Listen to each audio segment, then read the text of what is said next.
This Japanese website just published new gameplay screenshots that aren't on the Platinum Games blog site for Bayonetta Origins. This video will be analyzing and breaking them all down for you, from the translations, the new user interface for this game, new characters, new cinematic screenshots, and even explaining the plot points that the website confirms. Remember in the previous video we talked about the possibility of a fairy village within the forest? Well, we finally got this. They've shown us something along the lines of that. It gives off that Nightmare Before Christmas / Coraline vibes, but it looks like a Clover inspired section of the Avalon Forest. But what really got my attention was this mysterious figure wearing a maroon or red gown, who has huge goat horns. I like to think that this is an Umbran Witch that we aren't all aware of, since that could be an Umbran Watch that she has on her chest. But you also have that maroon, reddish color palette with golden features, similar to Viola's sword, which, by the way, was forged in the Avalon Forest by Queen Mab, who was Queen of the Fairies. So is this Queen Mab, before she became the Queen of the Fairies, who made the sword and sheath inspired by her color palette, which made its way across the multiverse, or in the same timeline, so throughout history, towards Viola, who was worthy of mastering its potential. I also like to think that this could be an Umbran Witch that we aren't aware of, who potentially knows about Cereza's master, or whoever this new witch is in the trailer. It was confirmed to be Cereza's master on the website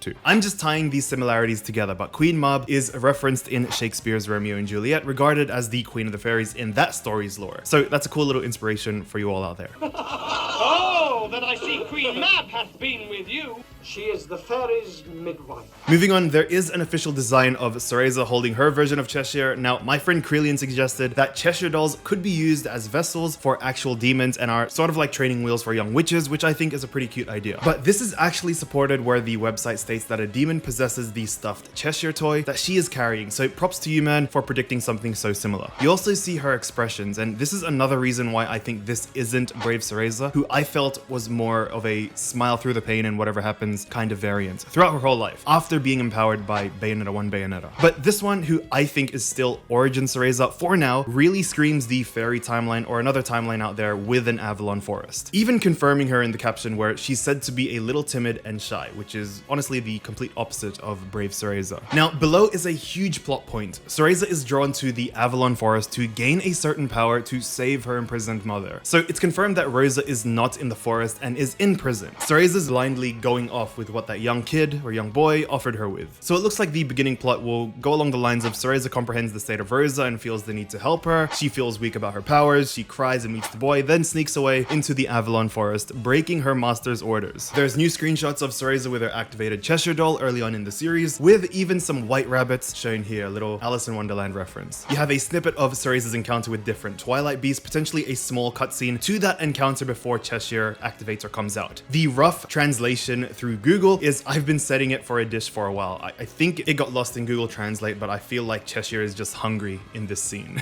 Which, if anyone wants to comment the more accurate translation, feel free to in the comments. Now, going back to Cheshire, according to this website, is likely confirmed to be a doll which is possessed by a demon from Inferno, which I believe is named Cheshire. I don't know how they're going to go through with this, since it's confirmed that infernal demons don't have variants, so maybe Cheshire possessed this doll years ago before Multiverse jumping into Viola's timeline. Or maybe this is also a sign that Beta Zero Bayonetta or Whittingham Bayonetta is the same person as the Cereza in the Origins game, since this could be the same doll that was just changed aesthetically throughout the centuries before bestowing it to Viola, and that she is familiar with fairy magic. You also have the Queen Mab theory that could be right, and that's why Viola has this sword, so, you know, same timeline and whatnot. So we have 3 hints or 3 deduced thoughts into figuring out which variant this Origins character really is. The only thing stopping me from thinking that this is Beta Zero Bayonetta or Whittingham Bayonetta is that Super Mirror Zero exists, which has a mole, and Whittingham Bayonetta doesn't. Maybe if they make that form non-canon, it could work. But you have this screenshot of what I think is the demon, while Cereza is holding her doll. So it's likely this is the time before the demon makes its way into the physical doll itself. I don't know if this is lost in translation, but it looks like there may have been some sort of a revenge plot with the fairies themselves, which is why he's fighting alongside her mutually. Maybe this demon has some sort of vendetta against Avalon. You have the crescent moon feature on his neck in this screenshot, which is the the same in the other previous screenshot, which basically confirms that the demon in the title is not likely the antagonist for now, but likely helping us against the fairies. The website confirms that this being is a male who is familiar with the forest, and it's followed by this awesome screenshot of Cereza and Cheshire jumping into a portal or rip in space, which I theorize are the doors to different areas of the forest. Just like this awesome map of a wooden town hugely reminiscent of Nier Automata's forest area. But you do see Cheshire and Cereza working together to progress through the area, which is what the subtext of these screenshots basically state. Here's another screenshot of Cheshire interacting with the environment, about to help Cereza, what I think, climb this cliff, and you do have the UI of these flowers likely being the items that you can collect. There's this cool adventure art of the two running in the forest with some cute constellation patterns above, forming an overall imagery of a crescent moon. There's another snippet of the light hack and slash sort of fighting you have in this story with Cheshire and Cereza fighting. Cereza's more of adding in the magic buffs and long range attacks, whilst Cheshire takes care of the physical and even has a health bar. But you have the D-pad controls bringing back the hotkeys of Bayonetta 1 and Bayonetta 2, oh my god, where it's likely that these are health, magic, and the invincibility potions equivalent to the lollipops. I think this is pretty cool, and I hope they keep them as potions and pots, because lollipops weren't invented until 1908, which is likely why little Cereza and Bayonetta enjoy them so much. They didn't have them in the 1500s, a nice consistency in Bayonetta for once. There's this awesome glyph in the next screenshot that looks so much like a Primo gem, and it's the same shape and form of that star above the small treasure chest to get Super Mirror Zero. So definitely signifying some sort of useful item or collectible crucial for the game. Because look how massive this one is compared to the other one. But you have these strike clouds around Cheshire, which is very similar to Bayonetta strikes in the mainline series. Here's another adorable anime-like poster art with Cereza using an Umbran glyph with a design that we haven't seen before. But these 5 baubles,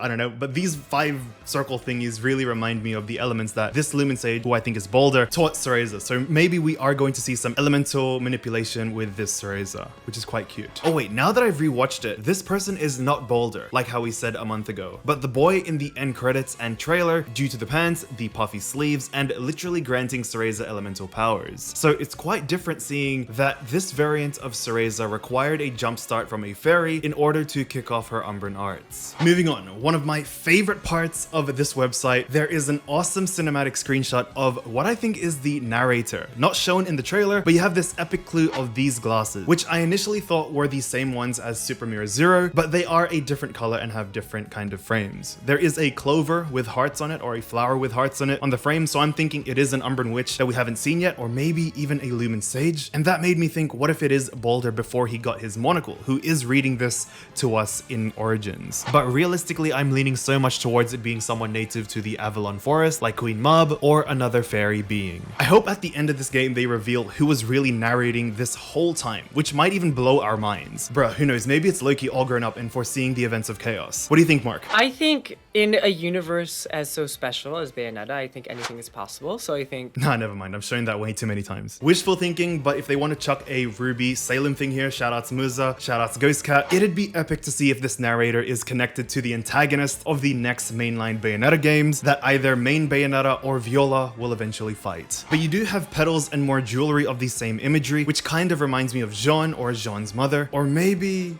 it's Viola all grown up. I don't know, maybe Anna knows something. We have Viola in the house!